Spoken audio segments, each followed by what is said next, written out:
Hi friends, I am Brahma. Welcome to Brahma Guide channel. So friends, మనకి ఈ present డేస్లో ఈ financial literacy అనేది చాలా అవసరం.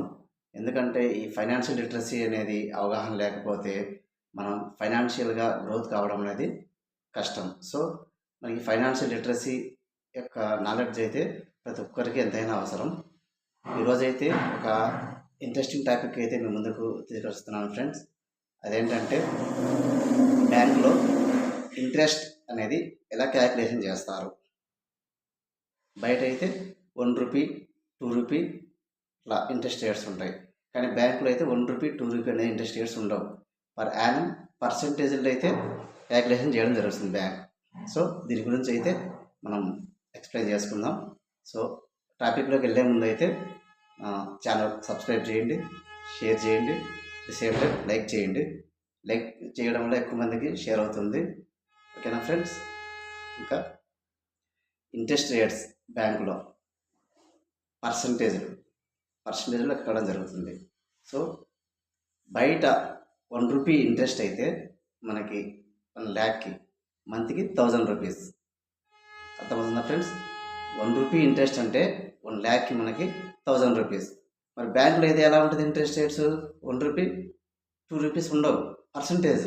ఆ ₹1 అనేది బ్యాంకులో ఎలా క్యాలిక్యులేషన్ చేస్తారు పర్సంటేజ్ లెక్కన అంటే సింపుల్ ఫ్రెండ్స్. మనకి ఒక 1 ల్యాక్ రూపీస్కి పర్సంటేజ్ 12% ఇంట్రెస్ట్ అయితే ₹1తో సమానం. బయట మనీ లెండర్స్ ₹1కి ఇచ్చే ఇంట్రెస్ట్తో సమానం మనకు 12%. ఎంత? 1 ల్యాక్కి 12,000. 1 ల్యాక్కి 12% అంటే 12,000. ఈక్వల్గా ఎవ్రీ మంత్కి ₹1,000. 12% అయితే మనకి ప్రతి నెల 1,00,000కి ₹1,000 వస్తుంది. బయట ₹1కి ఒక ₹1,000 ఎవ్రీ మంత్.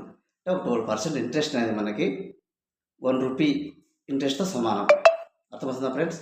ఇట్లే ఇక ₹1 ఇంట్రెస్ట్ 12% అయినప్పుడు మనకి 12 వచ్చి 4 పార్ట్స్ చేసుకుందాం. అంటే 4 × 3 12 అంటే 9% తీసుకుంటే ₹1 ఇంట్రెస్ట్ 12% అయినప్పుడు ₹1 9% అంటే 25 పైసా మైనస్ అవుతుంది. 25 పైసా మైనస్ అయినప్పుడు 75 పైసా వస్తుంది 9%కి. మన దాదాపు పర్సెంటేజ్ లెక్క కడతారు బ్యాంకులో 6%, 7%, 8% అనేసి. సో 9% ఇంట్రెస్ట్ అంటే మనకి 75 పైసా. అది 6% అంటే 50 పైసా, 3% అంటే 25 పైసా. ఓకేనా ఫ్రెండ్స్? ఇట్లా సింపుల్గా పర్సంటేజ్ అనేది ఈ రకంగా బ్యాంకులో లెక్క అవ్వడం జరుగుతుంది. అంటే మనం ఎంత అమౌంట్ అయితే బ్యాంకులో డిపాజిట్ చేస్తామో అది పర్ యానం పర్సంటేజ్ లెక్క కడతారు. 6% అంటే లక్షకి 6% అంటే 6,000, పర్ మంత్ 500. 9% అంటే 75 పైసా, 750 వస్తుంది 1,00,000కి పర్ మంత్. ఓకేనా ఫ్రెండ్స్? ఈ విధంగా అయితే క్యాల్కులేట్ చేయడం జరుగుతుంది ఫ్రెండ్స్. ఇక 24% తీసుకుంటే మనకి ₹2 అవుతుంది. 12% ₹1 అయినప్పుడు 24% అయితే మనకు ₹2 ఇంట్రెస్ట్ అవుతుంది. ఇప్పుడు కొన్ని saving account, RD, saving bank అకౌంట్లో అయితే మనకి లిస్ట్ ఉంటుంది 3%, 4%. లేదు ఏదైనా సుకన్య సమృద్ధి యోజన అయితే 8.4%. ఏదైనా ఫిక్స్డ్ డిపాజిట్ అయితే 6.5, 7.2 ఇంట్రెస్ట్. ఇట్లా ఏదైనా సరే బ్యాంకులో మనకు పర్సంటేజ్లోనే లెక్కడం జరుగుతుంది. కొన్ని ఇక ఎస్ఐపి అని ఒకటి ఉంది ఫ్రెండ్స్, సిస్టమాటికల్ ఇన్వెస్ట్మెంట్ ప్లాన్స్. ఇందులో అయితే మనకు 12 to 15%, అంటే కొన్ని ఫండ్స్లో మనకి 18%, 20% కూడా వచ్చి ఉండొచ్చు.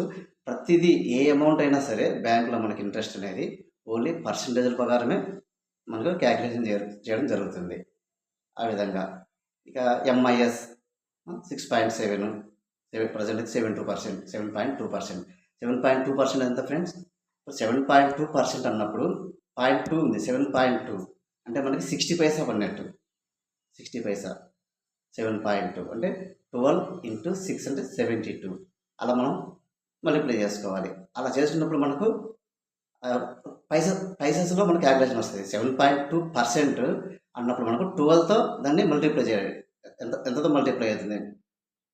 12 × 6 72 అంటే 7.2 పైసా అంటే 60 పైసా మనకి పర్ మంత్ ఇంట్రెస్ట్ వచ్చినట్టు. 7.2కి అట్లా ఎవరిది అంటే 8.4 అంటే 70 పైసా 12 ఇంటూ 7 8.4 సింపుల్ ఫ్రెండ్స్. మనకు ఎంత పర్సంటేజ్ ఉందంటే అది ఎంతతో మల్టిప్లై అవుతుంది. 8.4 పైసా అనుకున్నాము. 8.5 పైసా అంటే మనకి 8.4% అయితే మనకి 70 పైసా. ఈ 70 పైసా అయితే మనకు 8.4%. సింపుల్ ఇలా అర్థం చేసుకోవచ్చు మనం. మనకు డిపాజిట్ చేసే అమౌంట్లో పర్ యానం ఇచ్చే percentage divide by months. Simple friends. 1,00,000కి 12% అన్నప్పుడు మనకి 12,000 అవుతుంది. 12,000 అయినప్పుడు 12 మంత్స్కి ఎంత వస్తుంది మనకి? ఎవరి మంత్ 1,000 రూపీస్. ఓకేనా ఫ్రెండ్స్? అర్థమవుతుందా? 6% అనుకుందాం. 6% ఎంత అవుతుంది ఫ్రెండ్స్ మనకి? 50 పైసా. 6% 50 పైసా అంటే మనకి ఎంత వస్తుంది? 1,00,000కి 500. 12%కి మనకు 1000 వచ్చినప్పుడు మనకి 6%కి 500 వస్తుంది. ఇలాగే మనం సింపుల్గా క్యాలిక్యులేషన్ చేసేసుకోవచ్చు. ఆ 6% అనేది మనకు పైసలు క్యాలిక్యులేషన్ చేయాలంటే దాన్ని మల్టిప్లై చేసుకోవాలి. 6% 12తో 12 ఇంటూ 5 6 60 అంటే 6.0. ఆ విధంగా 6.0% అంటే మనకి 50 పైసా. ఆ విధంగా మనకి 3% అంటే 25 పైసా. ఇట్లా మనకు బ్యాంకుల్లో పర్ యానం పర్సంటేజ్లతో మనకు ఇంట్రెస్ట్ అయితే క్యాలిక్యులేట్ జరుగుతుంది ఫ్రెండ్స్. బయట 1 రూపీ 2 రూపీస్ దాకా అయితే బ్యాంకులో క్యాలిక్యులేషన్ ఉండదు. ఓకే ఫ్రెండ్స్, మీకు అర్థమైంది అని అనుకుంటున్నాను. దయచేసి మీకు మీ యొక్క ఒపీనియన్ అయితే కామెంట్ రూపంలో చెప్పండి. ఓకేనా ఫ్రెండ్స్?